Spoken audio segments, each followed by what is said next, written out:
2009లో launch అయిన మహీంద్రా జైలో అప్పట్లో చాలా పాపులర్ అయ్యింది కదా. కానీ కొన్ని ముఖ్యమైన కారణాల వల్ల మహీంద్రా దాన్ని డిస్కంటిన్యూ చేసింది. సేల్స్ బాగా తగ్గిపోవడం, Maruti Suzuki Ertiga, Toyota Innova Crysta లాంటి ఎంపీవీలు మార్కెట్లో ఎక్కువ పాపులారిటీ పొందడం వల్ల జైలో సేల్స్ చాలా సైలెంట్గా తగ్గిపోయాయి. BS6 నార్మ్స్ 2020లో ఇండియాలో BS6 ఎమిషన్ రూల్స్ వచ్చాయి. జైలో ఇంజిన్ని BS6 స్టాండర్డ్స్కి అప్డేట్ చేయడానికి ఎక్కువ ఇన్వెస్ట్మెంట్ అవసరం అయ్యింది. తక్కువ సేల్స్ ఉన్న మోడల్ కోసం ఆ ఇన్వెస్ట్మెంట్ చేయడం మహీంద్రాకి ప్రాఫిటబుల్గా కాదని కంపెనీ డిసైడ్ చేసింది.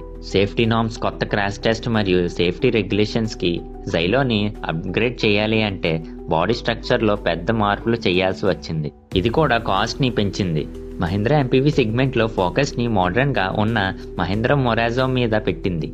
చాలామంది జైలోకి డైరెక్ట్ సక్సెసర్గా మొరాజోని కన్సిడర్ చేస్తారు.